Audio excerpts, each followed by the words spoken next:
It's time to take 5 for safety. It's time for another episode of Let's Not Die Today on the Toolbox Talk Show Network. All right, folks, I'm going to ask you to do me just a teensy-weensy favor. Go to Spotify, Apple Podcasts, or YouTube, wherever you listen to the show, and please click on that little subscribe button. And also, don't forget our friends over at 7Taps. It's micro-learning made easy. 7taps.com. Check out the free community version. If you love it, get the pro version by going to toolboxtalkshow.com/training.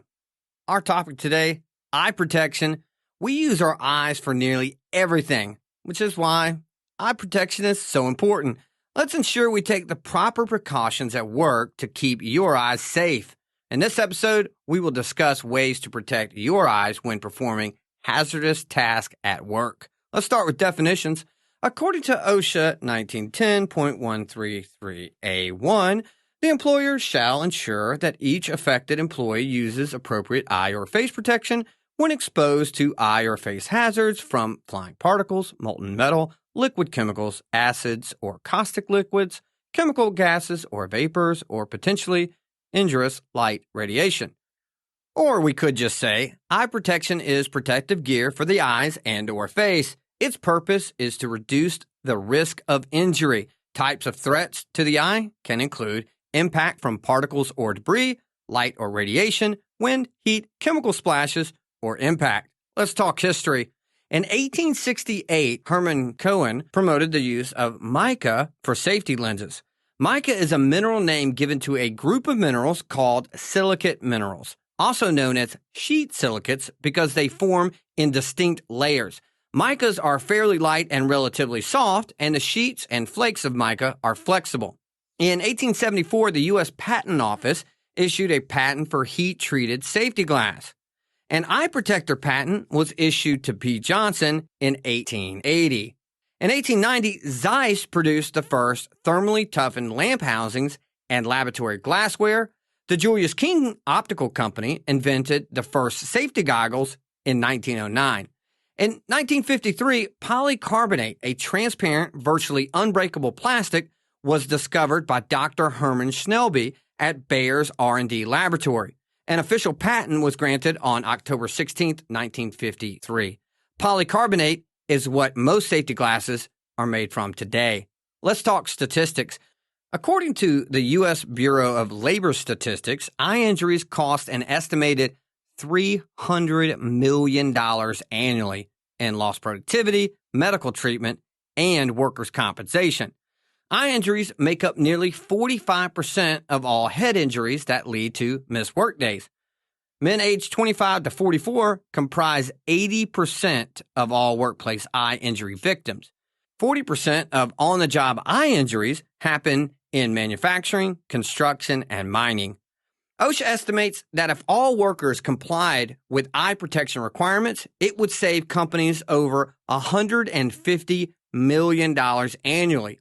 In addition, estimates are that it would prevent 4 deaths, save 712,000 lost workdays, and prevent 65,000 injuries every year. A survey by the Bureau of Labor Statistics of workers in selected occupations showed approximately 60% of workers who suffered impact injuries or chemical burns were not wearing eye protection at the time of the accident. Of the 1,052 eye accidents in one survey, nearly 70% resulted from flying or falling objects striking the eye. Contact with chemicals caused 20% of eye injuries. 94% of the injuries to those wearing protection resulted from objects or caustics going around or under the protector. 6% had removed their eye protection just before the accident. And lastly, more than 20% of workers indicated that a policy was implemented only after an accident had occurred. Let's talk safety. Safety tip number 1, when to use personal protective equipment. Be aware of the hazards and use PPE when and where required. PPE should be required in areas where there is a risk of eye injury or when tasks create a risk of eye injury. Anyone passing through those areas should also wear eye protection.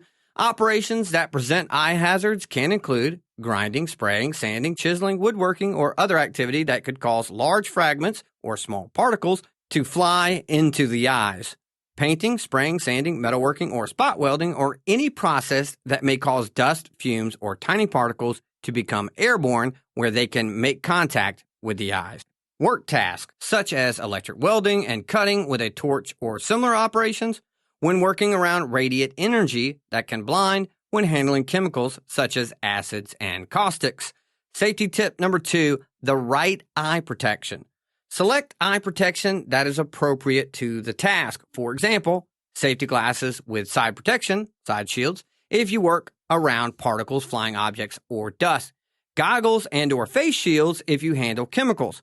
Specifically designed safety glasses, goggles, face shields, or helmets if you work near hazardous radiation, such as welding, lasers, or fiber optics. If you wear prescription eyewear, but don't have prescription safety glasses, use an over-the-glass type of eye protection, which allows you to wear your glasses while also wearing your eye protection.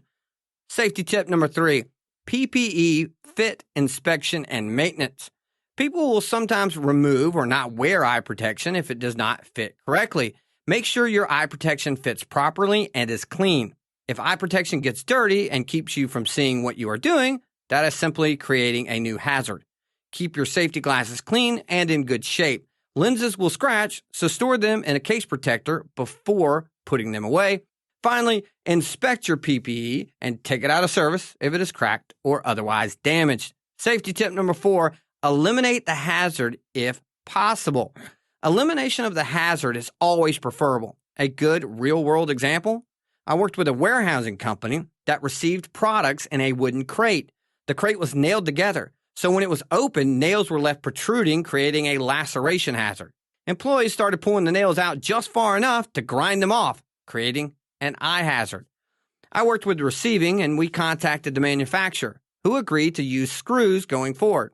A few weeks later, the first crates arrived with screws, and we were able to disassemble the crates simply using a cordless drill, thereby eliminating both the laceration and the eye hazards.